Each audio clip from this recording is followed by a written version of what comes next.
Assalamualaikum warahmatullahi wabarakatuh.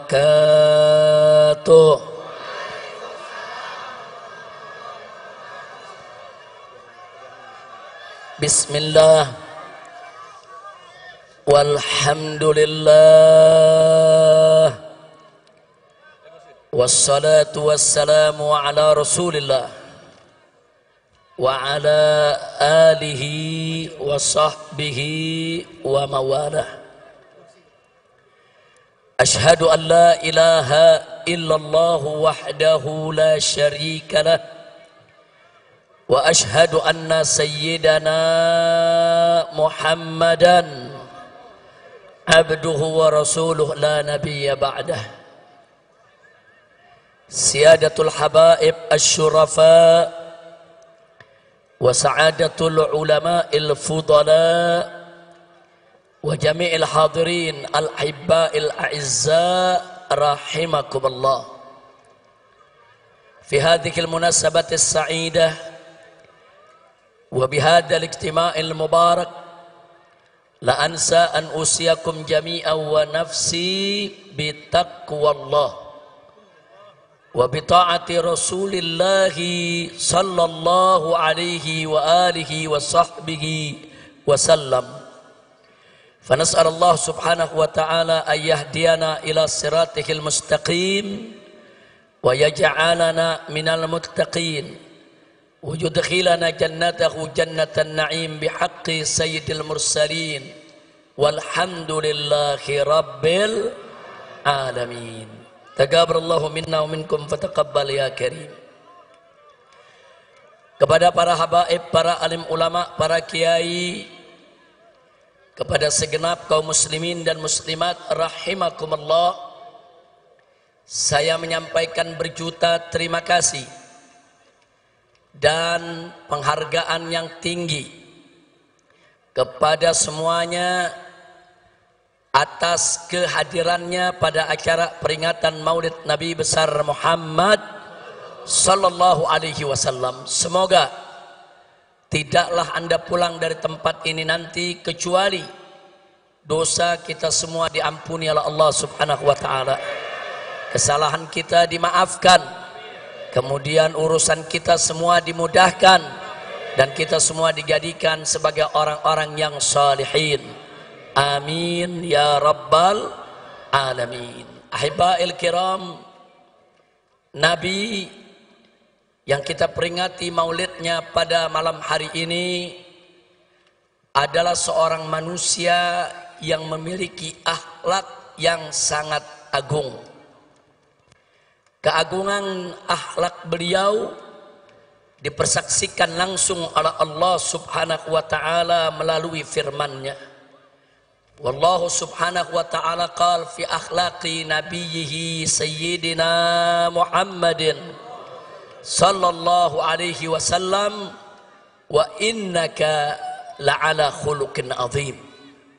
Sesungguhnya engkau wahai Rasul, sesungguhnya engkau wahai Nabi, la'ala, betul-betul sungguh-sungguh berada di atas khuluqin azim, akhlak yang agung. Artinya Nabi alaihi salatu wassalam memiliki akhlak yang sempurna, akhlak yang sangat mulia, akhlak yang teramat agung. Itulah Nabi kita Sayyiduna Muhammad sallallahu alaihi wasallam. Untuk menggambarkan keagungan akhlak Nabi, saudara, kita tidak akan pernah mampu untuk memaparkannya secara tuntas. 1 jam ceramah tidak akan pernah cukup. 1 tahun pun kita jelaskan tidak akan pernah habis. Seumur hidup kita sekalipun tidak akan pernah ada kesudahannya untuk menggambarkan kesempurnaan keagungan akhlak Nabi Muhammad sallallahu alaihi wasallam. Kenapa? Saking sempurnanya, saking agungnya. Namun sungguh pun begitu, ada satu ungkapan yang teramat indah di dalam menggambarkan keagungan akhlak Nabi. Kalimat tersebut diucapkan oleh istri Nabi tercinta Sayyidatuna Aisyah radhiyallahu taala anha. Tatkala beliau ditanya oleh seorang tabi'in, "Ya ummal mukminin, wahai ibu orang yang beriman, kaifa kana khuluqun Nabi sallallahu alaihi wasallam?" Bagaimana sih sebetulnya akhlak Nabi? Ini pertanyaannya, saudara. Lalu apa dijawab oleh Sayyidatuna Aisyah As-Siddiqah binti Siddiq radhiyallahu taala anhuma? Beliau menjawab dengan kalimat yang singkat, padat, ringkas, jelas, menunjukkan kecerdasannya di dalam memilih kata, saudara. Di mana beliau katakan, kana khuluquhul Quran. Akhlak Nabi adalah Al-Quran. Itu aja jawaban Siti Aisyah. Siti Aisyah nggak bicara panjang lebar, saudara.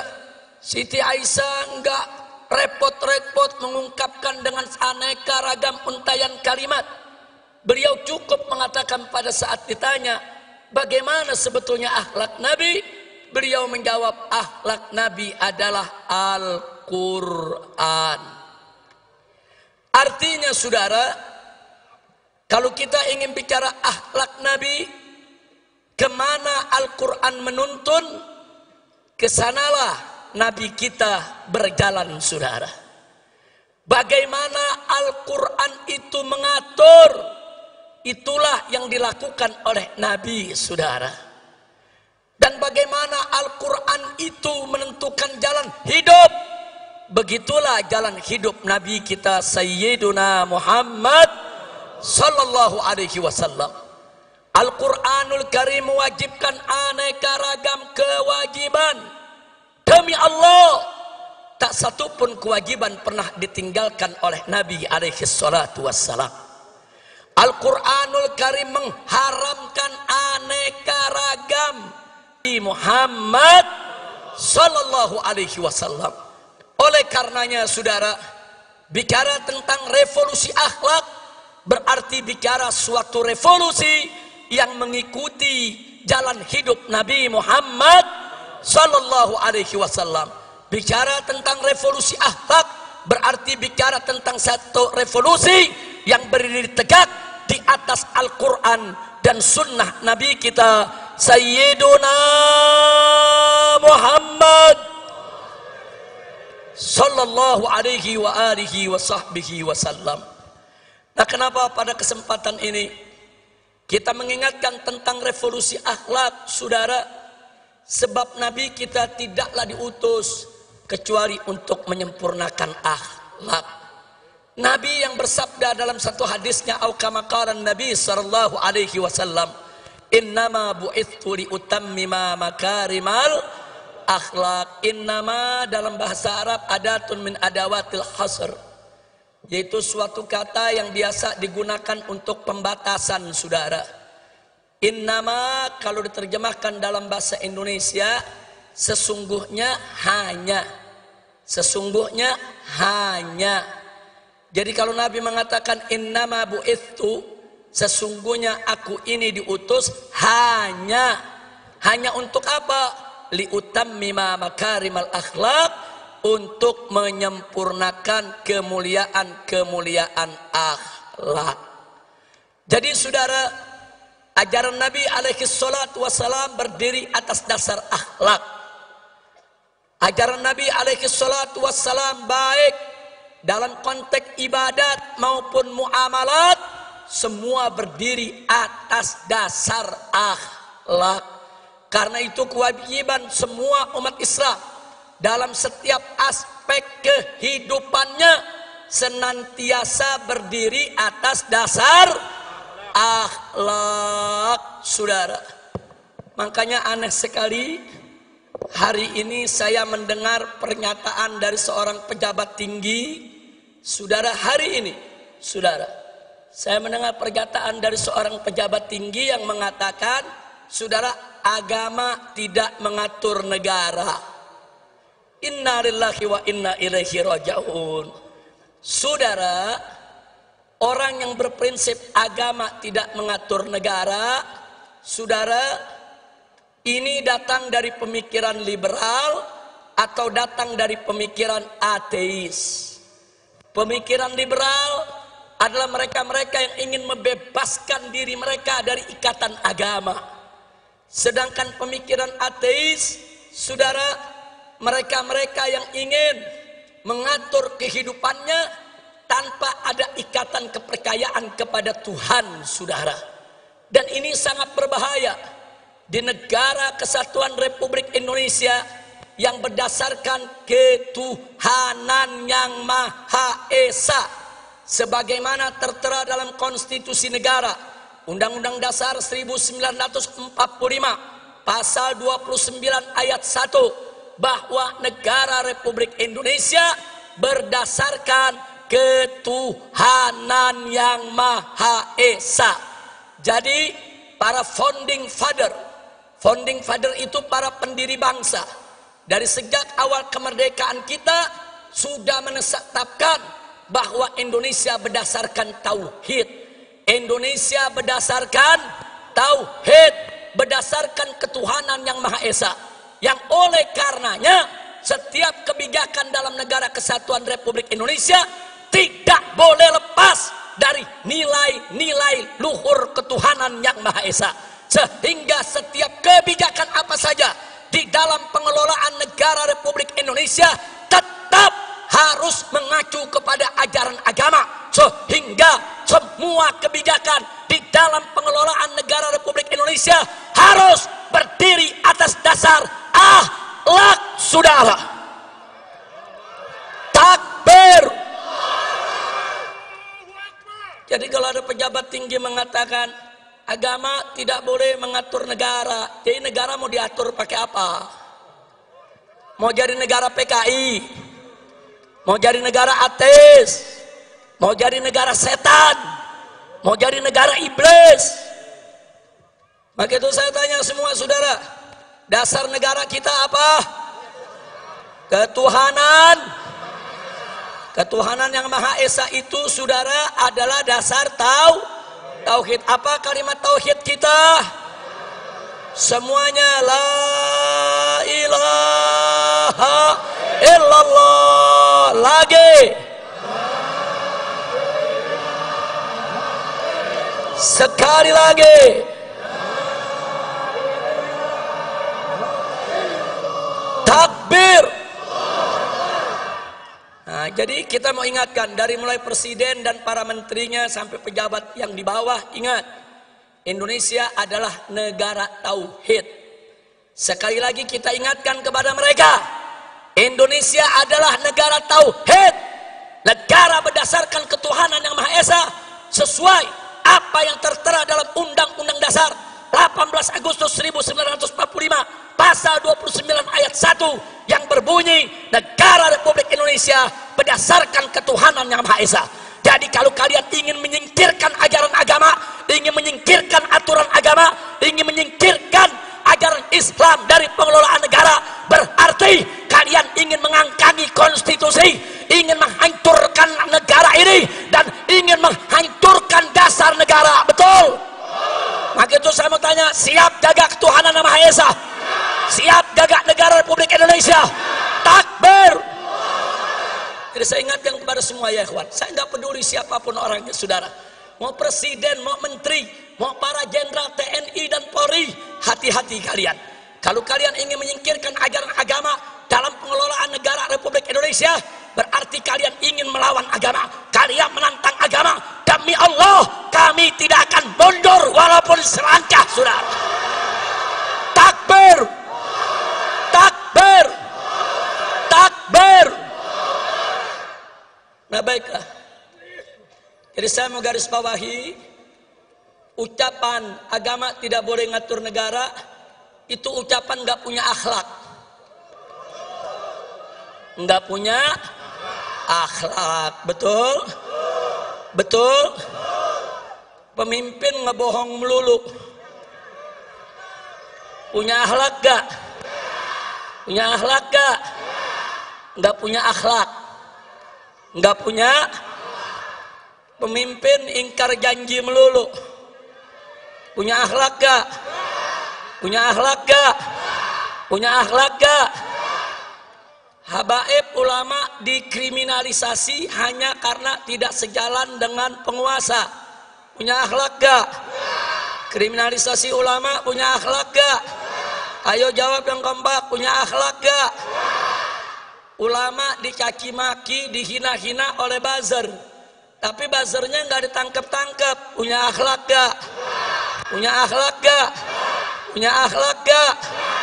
Ulama yang nggak salah dicari-cari kesalahan, nggak ada salahnya aja dicari-cari kesalahan, apalagi kalau ada salah. Saya mau tanya sekali lagi, nyari-nyari kesalahan ulama punya akhlak gak? Punya akhlak gak? Nah, saya mau tanya lagi, biar anda yang putusin semua saudara, supaya nanti anda tahu apa yang dimaksud revolusi akhlak. Ada santri dari Pasuruan saudara, nyindir presiden, nyindir Kapolri, langsung ditangkap, dipenjara, diadili, dituntut 4 tahun penjara dan dipenjara 3 tahun saudara. Sambil dipakein baju tahanan, masuk televisi, polisinya saudara dengan gagah mengatakan orang ini tidak tahu diri, tidak pantas tinggal di NKRI karena menghina presiden. Baik ya Wan, nggak apa-apa, nggak apa-apa. Taruhlah si santri salah, taruh si santri salah, santrinya di penjara 3 tahun, nggak apa-apa. Cobaan buat dia saudara, insya Allah Allah naikkan derajatnya. Amin ya rabbal alamin. Tapi saudara, yang uniknya saudara, ada anak cukong Cina. Anak cukong Cina pegang foto presiden, dicaci maki, dipukul-pukul itu foto, diludahin. Itu yang difoto dikatakan kacung dia, bahkan dia bego-begoin dan diancam, gua mau bunuh, gua mau tembak, nggak ditangkap.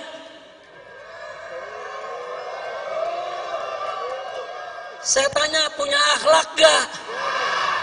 Ini negara saudara yang mimpin. Coba lihat, giliran santri penjara 3 tahun, giliran anak cukong Cina dibebasin.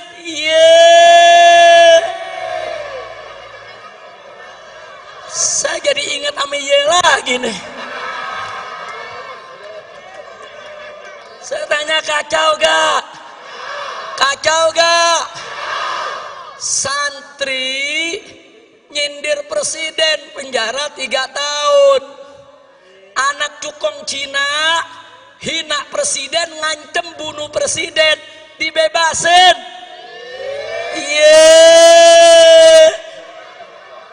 Ada akhlak gak? Ada akhlak gak? Ada akhlak gak? Nah yang begini wajib gak direvolusi? Wajib gak direvolusi? Wajib tidak direvolusi? Takbir.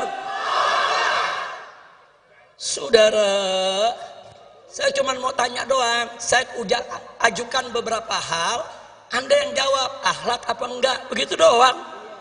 Enggak, saya bukan lagi ceramah, cuma nanya. Nanya, yang jawab umat, betul. Jadi kalau mau ditangkap, tangkap yang jawab. Saya cuma nanya. Nanya. Lanjut. Mau ditanya lagi? Ada prajurit TNI. Takbir. Waktu saya pulang, buat rekaman menyambut saya datang. Betul? Bagus gak? Ditangkep. Diborgol. Di penjara.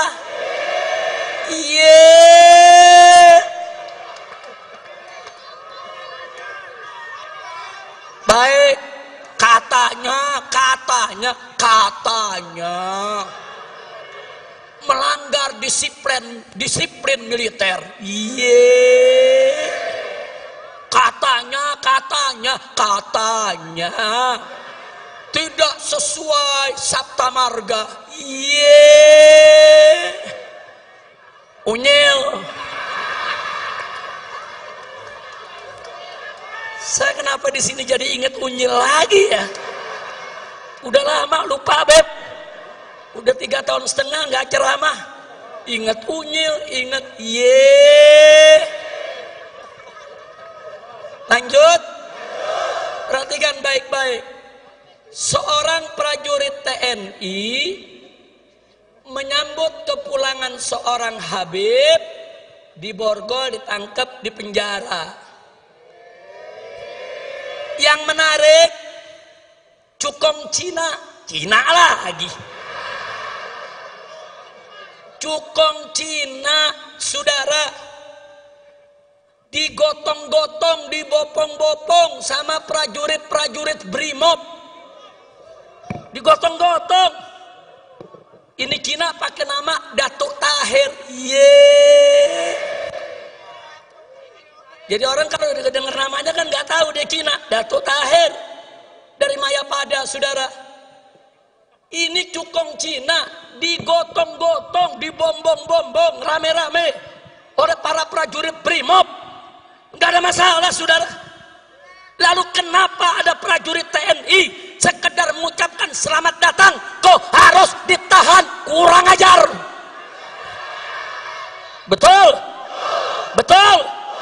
Maka itu saya mau tanya, itu yang begitu-begitu ada akhlak gak? Ada akhlak gak? Prajurit TNI cinta sama Habib, bagus gak? Ditahan. Saya tanya, ada akhlak gak? Ada akhlak gak? Cukong Cina digotong-gotong sama prajurit Brimob, berakhlak tidak? Berakhlak tidak? Giliran cukong dibopong-bopong, saudara, dianggap nggak melanggar disiplin. Tapi giliran ada prajurit TNI cinta sama ulama, langsung main pegang, main tahan, main borgol. Kurang ajar, tidak punya akhlak. Betul. Lanjut. Ada lonte hina Habib.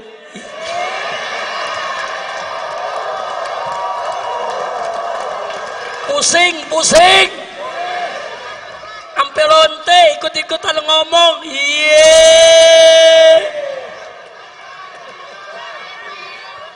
Saudara, lanjut jangan.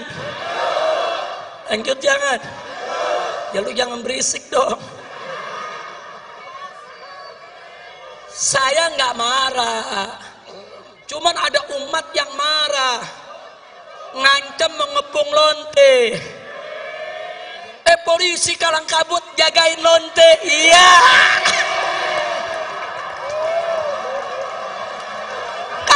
Kacau.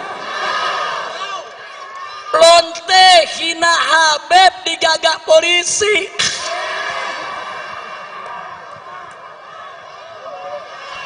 Kacau tidak? Musinya lonte yang hina Habib, hina ulama, tangkap, bukan dijagain.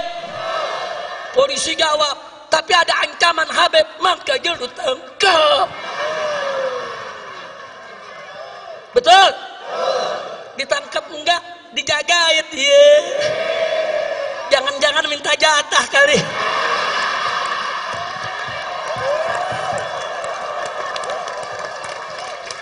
Kacau.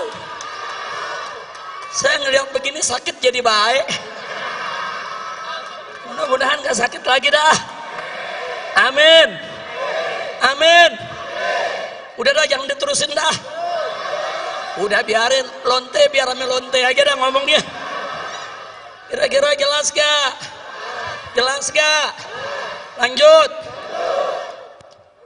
Saudara, Indonesia bikin undang-undang namanya Omnibus Law. Undang-undang apa? Omnibus Law. Niatnya sih bagus, katanya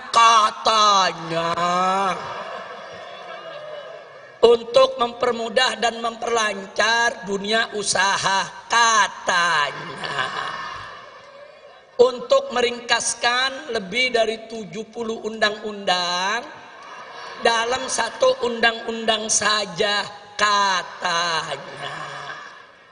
Lalu bagaimana sikap kita? Ya kalau untuk kebaikan sih ya nggak ada masalah. Cuman yang jadi masalah, saudara, ini undang-undang prosesnya lucu. Dari 800 halaman jadi 900-an. Dari 900 naik jadi 1000-an. Dari 1000 turun lagi jadi 812. Dari 812 naik lagi jadi 1000 sekian. Ini lagi bikin undang-undang, apalagi bikin kwitansi warung kopi. Betul. Betul. Yang namanya bikin undang-undang, saudara, ini saya mau kasih tahu nih, masyarakat mesti paham nih semua nih. Yang namanya undang-undang sebelum dibuat, sebelum disidangkan, saudara, DPR itu harus mengundang tokoh masyarakat dari semua elemen, saudara. Undang ulamanya. Loh, kenapa ulama mesti diundang? Karena dalam undang-undang Omnibus Law ada hal-hal yang menyangkut agama. Undang juga, saudara, ormas-ormasnya, saudara. Undang juga pengusahanya, undang juga buruhnya, undang juga mahasiswanya. Ajak dulu dialog. Gak boleh main langsung bikin undang-undang, saudara. Karena DPR itu wakil rakyat, bukan wakil partai. Betul? Betul? Ada nenek-nenek ngomongnya salah melulu. Saudara, sampai presiden aja dibilang petugas partai. Orang kalau sudah jadi presiden, saudara, itu kepala negara, buat semua rakyat Indonesia, bukan petugas. Kalau mau jadi petugas partai, lu berhenti jadi presiden. Ngerti? Lanjut lagi. Jadi kalau semua tokoh sudah dipanggil, baru mereka rumuskan, mereka tampung masukan-masukan. Itu yang pertama. Yang kedua, itu dibahas dulu di Badan Legislasi DPR, saudara. Enggak langsung dibawa ke paripurna. Fraksi-fraksi ikut membahas, utusan-utusan partai ikut membahas. Puncaknya nanti di paripurna. Nah, di paripurna ini menarik. Seluruh anggota dewan yang berjumlah ratusan orang, 500 orang lebih, saudara, itu harus baca kalimat per kalimat, kata per kata, huruf per huruf, dan disahkannya pun per pasal dulu. Baca satu pasal satu, ayat satu dibacain. Bagaimana semua anggota setuju? Setuju. Pasal satu setuju. Kemudian pasal 2 dan seterusnya. Makanya selama ini undang-undang gak pernah tebal. Paling-paling 10 halaman, 15 halaman. Supaya apa? Supaya gampang dibaca, gampang dikaji, gampang dikoreksi. Tahu-tahu sekarang dibikin 1000 halaman. Nggak apa-apa, tapi lu baca. Mau mulut bebusa lagi lu baca. Nah kalau lu nggak baca, main ketok palu disahkan, saudara. Ini kan namanya ngawur. Baca.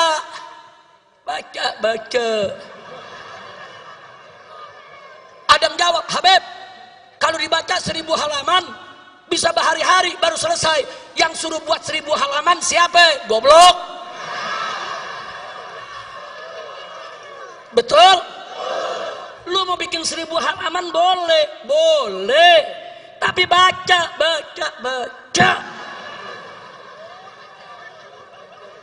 Mau tuh mata sampai belekan lagi lu baca.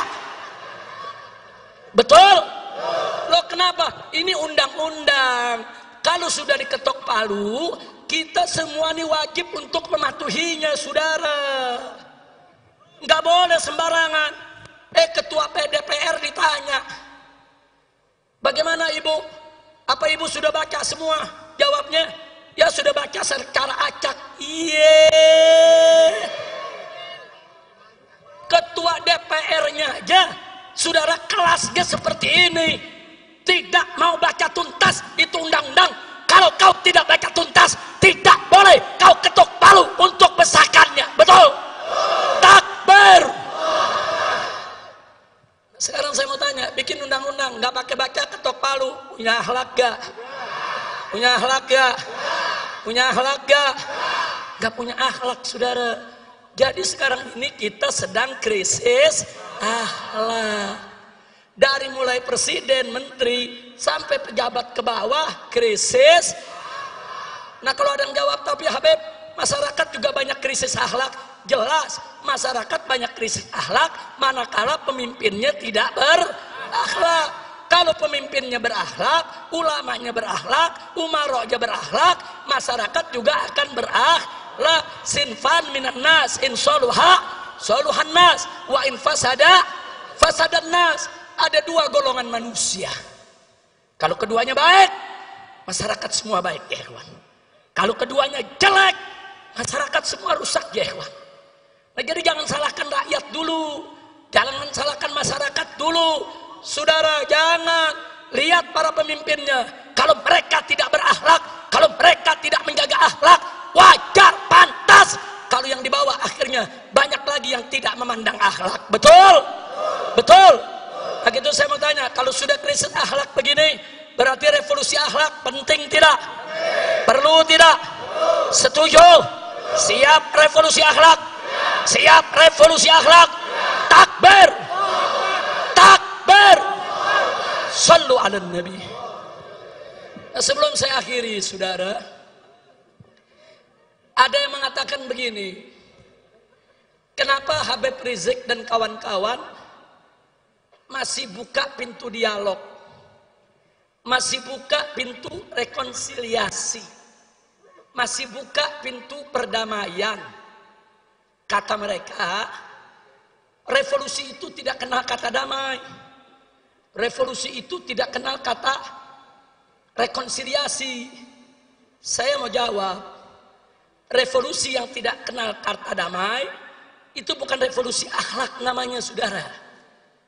Revolusi yang tidak kenal kata rekonsiliasi itu, saudara, namanya bukan revolusi akhlak. Revolusi yang tidak membuka pintu dialog itu juga namanya bukan revolusi akhlak. Nah jadi saudara, kalau mereka mau bicara revolusi berdasarkan ajaran Nabi, ajaran Islam, Al-Quran dan As-Sunnah, nggak boleh kita menutup pintu dialog, menutup pintu perdamaian, menutup pintu rekonsiliasi. Kira-kira jelas tidak? Ada lagi mereka bilang, kalau Habib Rizik buka pintu dialog, buka pintu rekonsiliasi, buka pintu perdamaian, berarti Habib Rizik sudah mulai lembek. Yeay, unyil. Gue bukan kue apem lembek. Kira-kira jelas tidak? Bicaralah revolusi yang cerdas dan bicaralah revolusi berdasarkan ajaran Nah baik saudara, jangankan revolusi, perang saja saudara, Nabi tidak pernah melupakan akhlak, saudara. Lihat perang-perangnya Nabi kita alaihi salatu wassalam. Nabi alaihi salatu wassalam mengajarkan para sahabatnya, manakala dua pasukan sudah bertemu di medan tempur antara pasukan Islam dengan pasukan kafir, maka panglima pasukan Islam wajib terlebih dahulu menawarkan Islam kepada para musuh, saudara. Kalau mereka terima, cukup, nggak boleh lanjut perang, saudara. Jadi Nabi di setiap medan tempur menawarkan dulu, kenapa kita mesti perang? Kenapa kita tidak sama-sama beriman kepada Allah? Kenapa kita tidak menjaga perdamaian? Kenapa kita tidak stop pertumpahan darah? Ini ajaran Nabi, saudara. Di medan perang saja, dua pasukan sudah bertemu, berhadapan, menghunus pedang. Nabi tetap membuka pintu dialog. Nabi tetap membuka pintu perdamaian. Nabi tetap, saudara, memberi kesempatan kepada lawan untuk berubah pikiran agar tidak terjadi pertumpahan darah. Saya tanya, akhlak Nabi mulia tidak? Bagus tidak? Takbir. Saya mau katakan kepada mereka yang mengatakan revolusi tidak kenal damai dan tidak kenal rekonsiliasi, revolusi Anda tidak punya akhlak. Sedangkan revolusi kami, revolusi akhlak, saudara. Nah, tapi jangan lupa, di medan perang, kalau Nabi sudah dialog, Nabi menawarkan perdamaian, tapi musuh nggak mau damai. Musuh tetap berkeras untuk perang. Maka Nabi dan para sahabat sejengkal pun tidak akan pernah mundur, saudara. Takbir, takbir. Begitu juga revolusi akhlak kita. Tawarkan perdamaian, tawarkan dialog, tawarkan menyelesaikan persoalan bangsa tanpa pertumpahan darah. Betul? Setuju?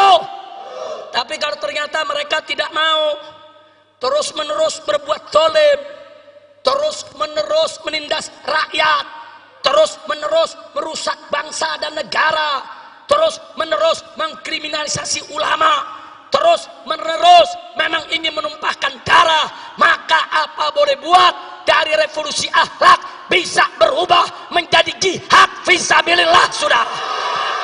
Takbir, takbir, takbir.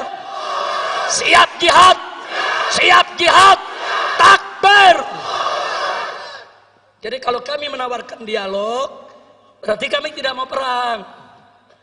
Kalau kami menawarkan rekonsiliasi, berarti kami nggak mau pertumpahan darah. Betul? Kalau kami menawarkan perdamaian, berarti kami tidak mau kerusakan. Tapi ingat, tidak ada kata damai dengan kezoliman. Berarti kalau orang zolim mau damai, lu stop kezolimannya. Betul? Kalau nggak di stop kezolimannya, ada damai tidak? Ada damai tidak? Haram kita berdamai dengan kezaliman, saudara. Kira-kira jelas tidak? Paham semua? Maka itu saya mau tanya, malam ini ngerti tidak revolusi akhlak? Ngerti tidak revolusi akhlak? Jadi kalau revolusi akhlak menawarkan lebih dulu dialog, bagus tidak? Menawarkan lebih dulu perdamaian, bagus tidak? Menawarkan lebih dulu rekonsiliasi, bagus tidak? Bagus tidak? Tapi tidak ada kata damai dengan kezaliman, betul? Siapa zalim ingin berdamai, stop dulu kezalimannya, betul? Takbir. Tapi kalau sudah ditawarkan kedamaian, ditawarkan dialog, ditawarkan rekonsiliasi, mereka ternyata congkak, angkuh, sombong, merasa paling besar, merasa paling kuat. Demi Allah, habaib ulama dan umat Islam tidak akan pernah mundur jihad untuk melawan kezaliman, saudara. Takbir. Sallu ala nabi. Nah, maka itu saudara, akhirnya saya kabarkan, insya Allah setelah nanti saya istirahat beberapa hari agar kondisi betul-betul fit, saudara, saya dengan pengurus DPP FPI akan keliling Indonesia. Kita akan datangi setiap provinsi, kita ajak semua umat, dan kita akan melakukan koordinasi dan konsolidasi untuk revolusi akhlak. Setuju tidak? Setuju tidak? Jadi jangan coba-coba ada pihak yang menghalangi tabligh akbar kami, yang menghalangi yaitu daripada konsolidasi kami. Karena kali ini kami tidak akan pernah tolerir siapapun yang coba-coba menghalangi tabligh dan pengajian umat Islam. Betul? Betul? Siap jaga tabligh akbar, siap bela tabligh akbar, siap jaga pesantren para kiai, siap jaga majelis-majelis para habaib. Takbir. Kita akan keliling, kita akan sowan kepada para habaib, para ulama, para tokoh umat Islam di berbagai daerah, saudara, untuk memantapkan langkah dalam rangka revolusi akhlak. Karena kita tidak bisa melakukan revolusi akhlak, saudara, kalau tidak mendapat dukungan para habaib, para ulama, para kiai, dan umat Islam di berbagai daerah. Itu yang pertama. Yang kedua, jangan pernah berpikir revolusi akhlak kita memakai senjata untuk perang. Tidak. Saya katakan sekali lagi, tidak. Kecuali kalau musuh pakai senjata nembakin kita. Kecuali kalau musuh pakai senjata bunuh kita. Kita angkat senjata, kita perang, saudara. Setuju tidak? Takbir. Tapi kalau musuh menghancurkan kita dengan kata, maka kita akan jawab juga dengan kata. Kalau musuh mau menghancurkan kita dengan ekonomi, maka yuk sama-sama kita lakukan gerakan ekonomi umat Islam. Saudara, kalau umat Islam bersatu dalam ekonomi, saudara, itu naga-naga akan jadi cacing-cacing. Setuju tidak? Setuju tidak? Ini revolusi termasuk yang akan kita jalankan, saudara. Di mana akhlak kita? Kalau hanya belanja kepada orang kafir, sementara warung-warung umat Islam kita tinggalkan. Betul? Betul? Saya mau tanya, kita belanja ke warung orang kafir, warung umat Islam kita tinggal, berakhlak tidak? Berakhlak tidak? Nah, jadi mulai saat ini, saudara, saya mau ajak semua, ayo belanja sesama umat Islam. Ayo belanja ke warung-warung tetangga, saudara. Ayo, dan jangan main riba, saudara. Karena naga-naga kafir tersebut, kekayaan mereka dari hasil riba. Mereka kumpulkan uang kita, mereka ribakan. Jadi mulai saat ini, tinggalkan riba. Karena riba ini kalau kita tidak tinggalkan, ada ancaman dari Allah.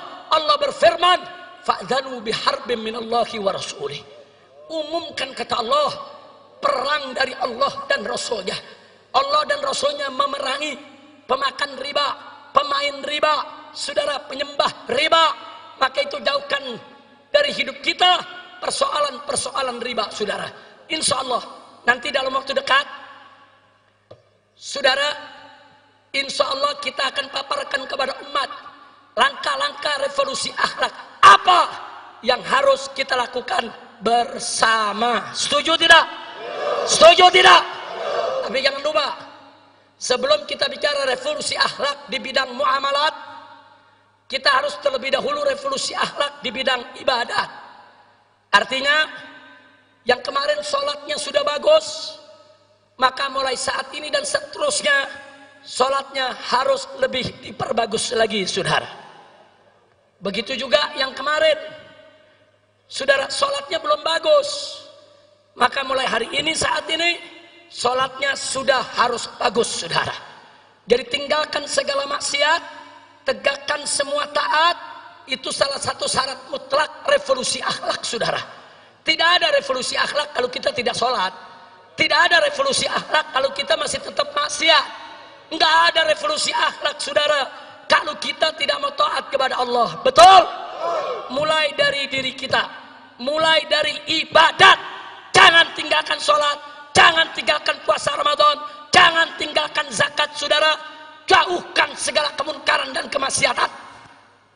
Jauhkan perzinahannya, minuman kerasnya, judinya, saudara, tinggalkan semua. Dan yang tidak kalah pentingnya, jangan bohong. Jangan kita jadikan ciri revolusi akhlak kita, tiada dusta di antara kita. Takbir, takbir. Siap jujur, siap amanat, siap tidak ingkar janji. Takbir. Nabi bersabda dalam hadisnya, saudara, ayatul munafik salah. Ciri orang munafik itu ada 3. Pertama, idza haddatsa kadzaba. Kalau berkata, dia dusta. Yang kedua, idza wa'ada akhlafa. Kalau berjanji, dia ingkari, saudara. Yang ketiga, saudara, Wa idza tumina, kalau dia diberikan amanat, khana, dia khianat. Ini kata Nabi ciri Siapa yang bilang? Siapa yang bilang? Siapa yang bilang? Sekarang saya mau tanya saudara, di Indonesia ada gak yang bicara dusta? Ada gak? Banyak. Serem banget banyak. Ada gak? Ada gak? Yang kalau janji diingkari, ada gak? Ada gak? Dikasih amanat dia khianat, ada gak? Itu namanya apa? Itu namanya apa? Siapa yang bilang? Siapa yang bilang? Siapa yang bilang? Nah, sekarang kita bicara khusus pejabat. Ada gak pejabat yang kalau ngomong bohong? Ada gak? Ada gak? Yang kalau janji diingkari, ada gak? Kalau dikasih amanat khianat, ada gak? Itu namanya apa? Itu namanya apa? Siapa yang bilang? Siapa yang bilang? Siapa yang bilang? Ada yang tersinggung gak? Ya kalau udah tersinggung sama Nabi sudah. Na'udzubillah min dzalik. Nah ini yang perlu kita revolusi. Nah baiklah ya kawan, saya rasa malam hari ini saudara, saya tidak ingin berpanjang lebar lagi. Saya harus jaga betul stamina saya. Tapi saya amanatkan kepada anda semua, sebagaimana tadi kita amanatkan, dalam keadaan wabah seperti ini, pandai-pandailah kita jaga kesehatan. Betul? Betul? Nah, kita jaga. Hari ini sebetulnya pengennya kita saudara, ini yang duduk berjarak semeter.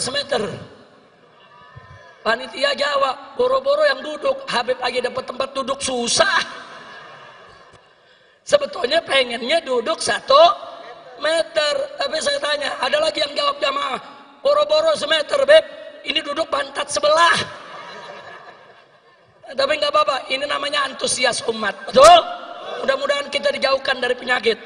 Allah angkat ini wabah corona. Allah angkat wabah corona.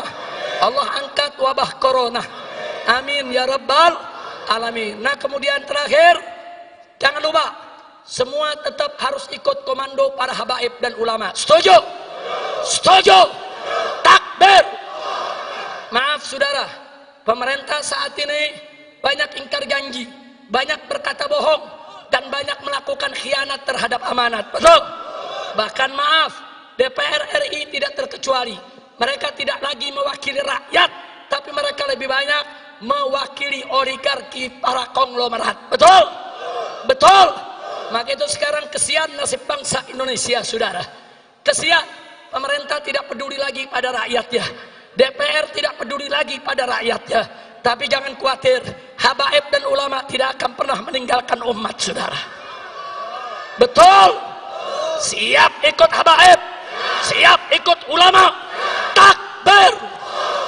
Dan catat baik-baik saudara, sebelum NKRI lahir, sebelum negara ini merdeka saudara, para habaib, para ulama, para kiai, para santri, merekalah yang bahu-membahu melawan para penjajah saudara.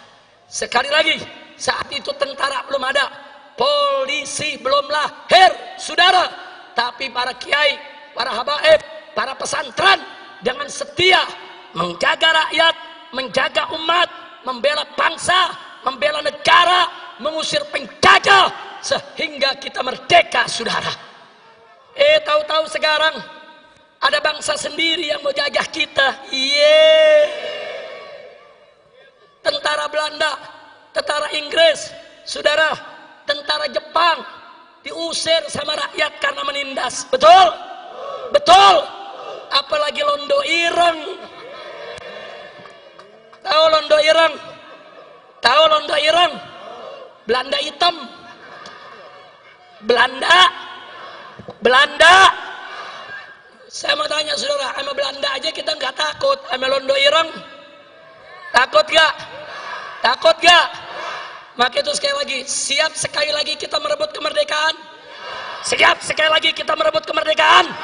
Jadi kalau pemerintah tidak bertobat, DPR tidak bertobat, tidak mau diajak revolusi akhlak, sudah saatnya umat akan melakukan jihad untuk kembali memenangkan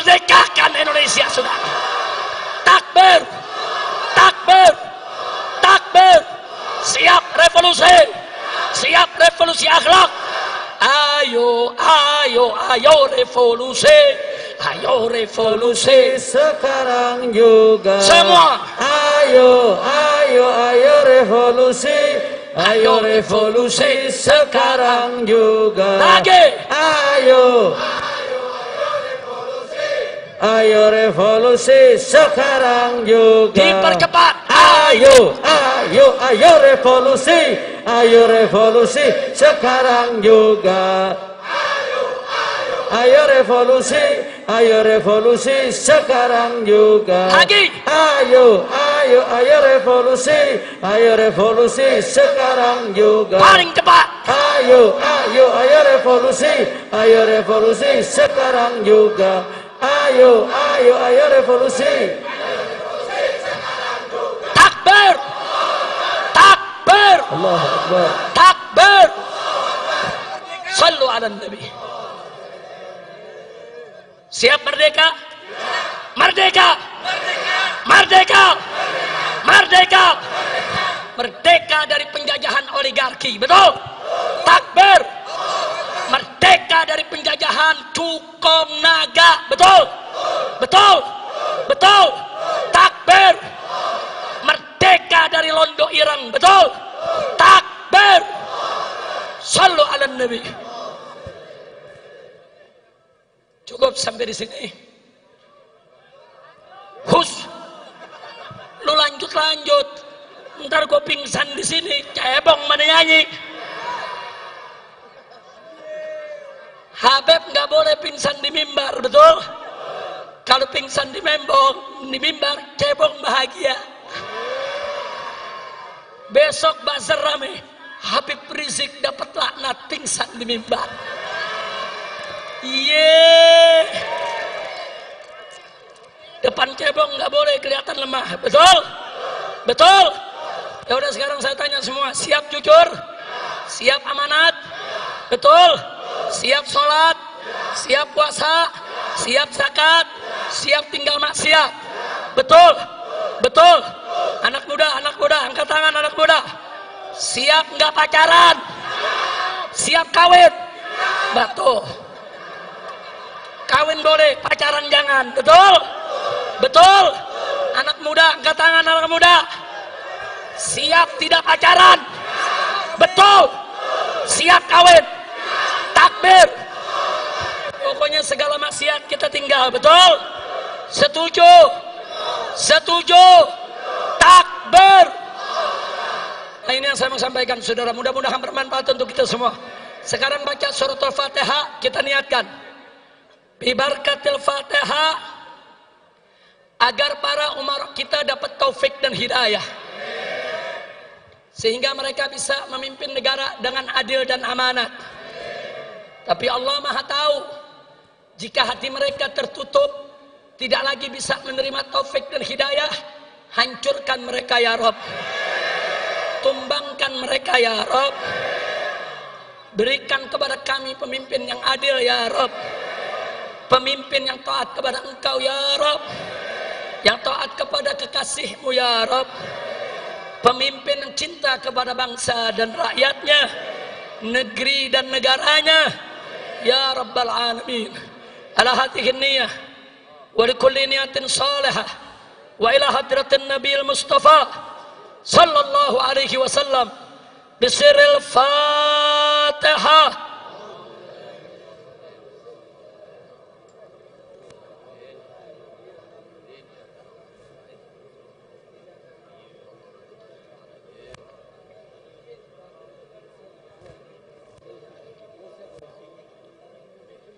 Bismillahirrahmanirrahim. Allahumma lakal hamdu syukra wa lakal mannu fadla birahmatika nas'al wa bijahi nabiyyika natawassal bijahi nabiyyika ya Rabb wa bijahi al-khubabah sayyidatina Khadijah wa sayyidatina Aisyah wa sayyidatina Fatimah Zahra. Taqabbal ya Rabbal Alamin. Allahumma a'izzal Islam wal muslimin wa qawwil Islam wal muslimin وانصر الإسلام والمسلمين إنك أنت خير الناصرين اللهم أذل الشرك والمشركين ودمر أعداءك أعداء الدين يا قوي يا متين يا قوي يا متين يا قوي يا متين اللهم يا رب انصرنا على أعدائنا أجمعين اللهم فرق جمعهم وشتت سملهم ومزق وحدتهم وخرب قوتهم وزلزل أقدامهم فدمرهم تدميرا إنك على كل شيء قدير اللهم ولي علينا خيارنا ما يرحمنا ويخاف منك ولا تسلط علينا شرارنا ما لا يرحمنا ولا يخاف منك اللهم أصلحنا وأصلح من في صلاحه صلاح الإسلام والمسلمين اللهم لا تهلكنا وأهلك من في هلاكه صلاح الإسلام والمسلمين اللهم يا رب لا تمكن الأعداء فينا ولا منا ولا تسلطهم علينا بذنوبنا إنك على كل شيء قدير اللهم اجعل كيدهم في نحورهم اللهم اجعل كيدهم في نحورهم اللهم اجعل كيدهم في نحورهم ومكرهم عائدا عليهم ومكرهم عائدا عليهم ومكرهم عائدا عليهم إنك على كل شيء قدير اللهم انصر المجاهدين في كل مكان وفي كل زمان وفي كل بلدان ووفقهم لكل إحسان يا حنان يا منان يا قديم الإحسان إنك على كل شيء قدير اللهم بارك أندونيسيا اللهم بارك لأندونيسيا اللهم بارك لأندونيسيا واجعلها بلادا إسلامية آمنة مطمئنة غنية معمورة مرضية عندك برحمتك يا أرحم الراحمين اللهم انصر المسلمين في تايلاند وانصر المسلمين في أراكان روهينجيا وانصر المسلمين في أفغان وانصر المسلمين في تشيكيا وانصر المسلمين في سوريا وليبيا وعراق واليمن وجميع بلدان المسلمين اللهم حرر المسجد الأقصى من يد اليهود والنصارى اللهم طهر المسجد الأقصى من رجس اليهود والنصارى اللهم رجع المسجد الأقصى إلى أيدي المسلمين يا رحمن يا رحيم يا لطيف يا كريم يا قوي يا متين اللهم لا فرج إلا فرجك ولا لطف إلا لطفك ففرج عنا كل هم وغم وكرب وارفع عنا هذه المحنة والبرية فادفع عنا هذه المحنة القوية بيدك القوية بيدك القوية بيدك القوية إنك على كل شيء قدير اللهم ادفع عنا هذه المحنة والبرية بيدك القوية إنك على كل شيء قدير إنك على كل شيء قدير اللهم سلمنا وسلم المسلمين وارفعنا وعن جميع المسلمين الوباء والبلاء والغلاء والربا والسيلان والفيضان والزلزال والبركان والفتن ما ظهر منها وما بطن إنك على كل شيء قدير ربنا بحق نبينا ارفع كورونا ربنا بحق نبينا ارفع كورونا ربنا بحق نبينا ارفع كورونا ربنا آتنا في الدنيا حسنة وفي الآخرة حسنة وقنا عذاب النار وصلى الله على سيدنا محمد النبي الأمي وعلى آله وصحبه وسلم بفضل سبحان ربك رب العزة عما يصفون والسلام على المرسلين والحمد لله رب بسر الفاتحة.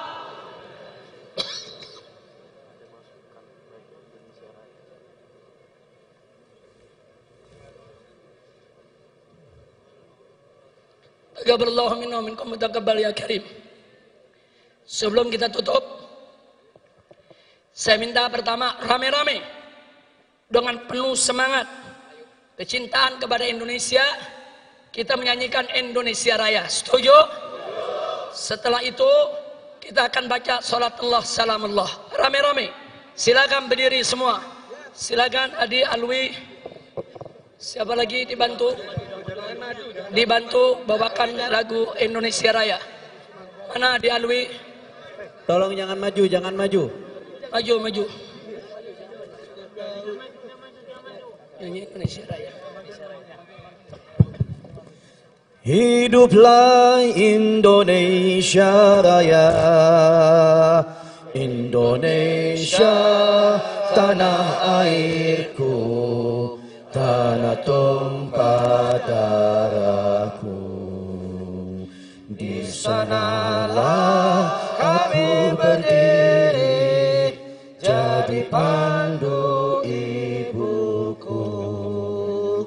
Indonesia kebangsaanku, bangsa dan tanah airku.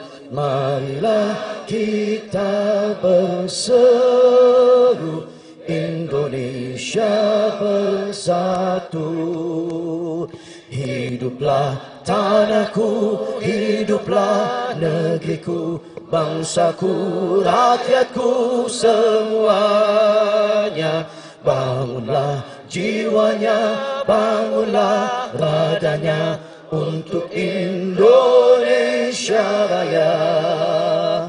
Indonesia Raya, merdeka, merdeka, tanahku, negeriku yang ku cinta. Indonesia Raya, merdeka, merdeka, hiduplah Indonesia Raya. Indonesia Raya, merdeka, merdeka, tanahku, negeriku yang ku cinta. Indonesia Raya, merdeka, merdeka, hiduplah Indonesia Raya. Takbir, takbir, takbir, merdeka, merdeka, merdeka. Salatullah, salamullah ala. Semuanya salawat untuk Rasulullah. Salatullah, salamullah ala Yasin Habibillah. Semua salatullah, salamullah ala Rasulillah. Salatullah, salamullah. Angkat tangan minta sama Allah, semua angkat tangannya. Tawassalna bismillah wa bil hadi Rasulillah. Tawassalna bismillah wa bil hadi Rasulillah wa kulli mujahidin lillah bi ahlil badri ya Allah. Salatullah, salamullah, sallallahu alaihi Allah. Salatullah, salamullah ala Yasin Habibillah. Ilahi salim al-ummah min al-afati wan nikmah.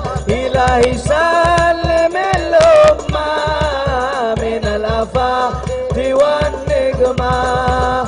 Wa min hammin wa min ghummah bi ahlil Allah. Salatullah, salamullah. Assalatu wassalamu alayka ya Rasulullah. Allahumma salli ala Sayyidina Muhammad wa ashghili zalimin bizzalimin. Allahumma salli ala Sayyidina Muhammad wa